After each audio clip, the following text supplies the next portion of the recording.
नमस्कार दर्शक बंधु जय श्री राधे। आजिकल गुणी गारेड़ी समस्त घरे देखा मिलूँ। किछि लोक जानीपारुछंती, किछि लोक जानी मध्य नाहंती जे तांको उपरे गुणी गारेड़ी हेइछि कि हेइ नाही, किंतु व्यवसाय रे लॉस देखुचंती, परिवार रे अशांति देखुचंती, संपर्क रे दूरता बढ़ुची, विद्यार्थी मानकर तो शिक्षा क्षेत्र रु संपूर्ण भाव मन दूरेई जाउची, आपनको सफलता मिलुनी, रोग बहिराग आपणक परिवार रे छाड़ू नाही, बारंबार किछि ना किछि रोग आपणकर बाहरुची एवं देखंतु विभिन्न प्रकार समस्या बढ़िला परे मध्य आपण एपर्यंत मध्य जानि नाहंती जे आपणक उपरे गुणीगारेड़ी हेइछि ना हेइ नाही। कारण देखंतु आपणकर खुशी सुख समृद्धि को देखि ईर्षापरायण होई लोक माने आपणकर निजर हुअंतु बा परर हुअंतु आपणक उपरे कला जादू गुणी गारेड़ी करने आजिकल आ पछाऊ नाहंती। एवं थरे जदि आपणको गुणी गारेड़ी करा जाइछि ताहले आपणक जीवन रे समस्या परे समस्या बढ़ी चलिबो। आपणको केही गुणी करिछि कि नाही ताहा जानिबा होउछि सबुठारु गुरुत्वपूर्ण।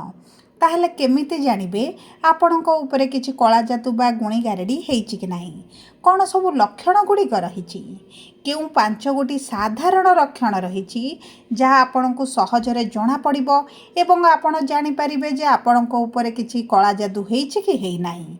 जदि भी आपणको उपरे किछिटा कला जादू करा जाइछि तेबे कौन रही सहज उपाय जहाँ आपण घरे बसी मध्य करि परिबे।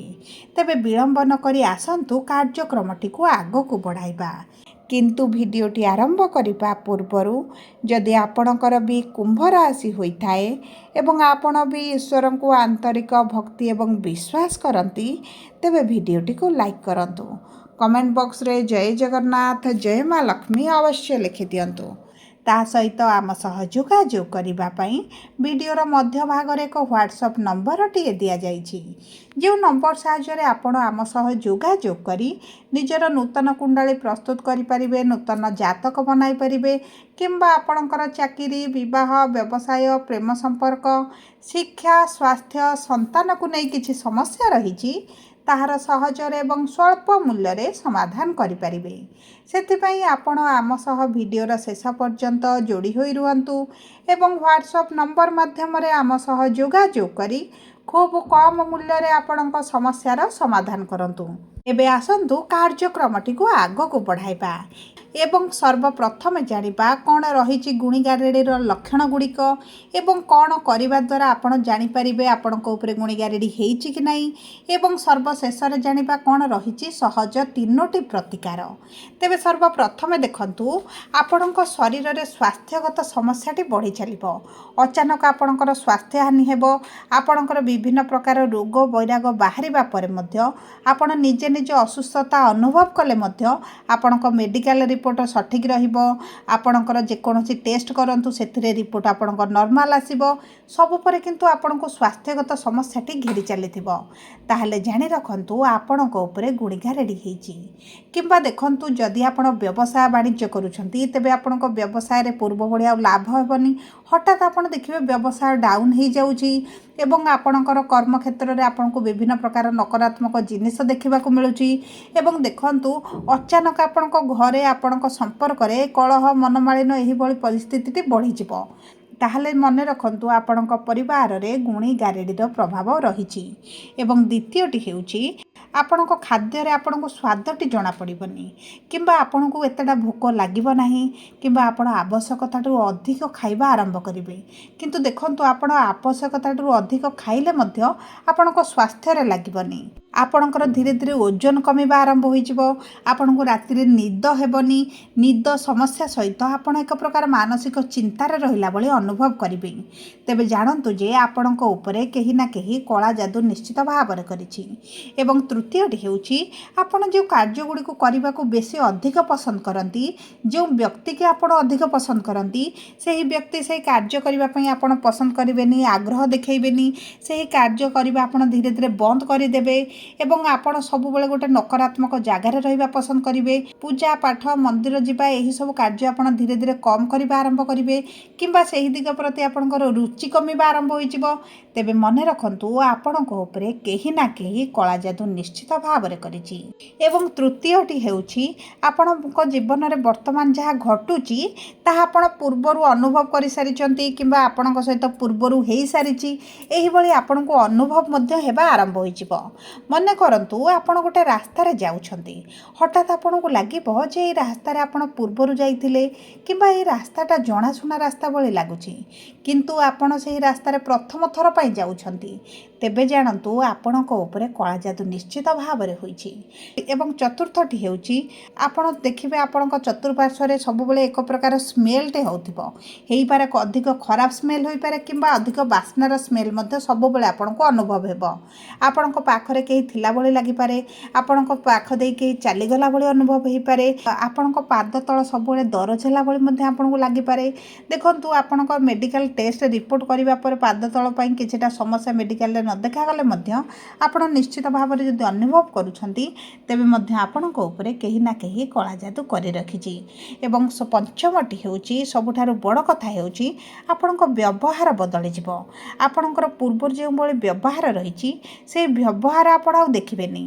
ଆପଣଙ୍କ ସ୍ୱୟଂର ଶରୀରରୁ ଅଲଗା ପ୍ରକାର ସ୍ମେଲ୍ ଆପଣ ଅନୁଭବ କରିବେ। ଶରୀରରେ ଦେଖିବେ ଛୋଟ ଛୋଟ ଦାଗ ଗୁଡ଼ିକ ଆପଣଙ୍କୁ ଦେଖାଯିବ।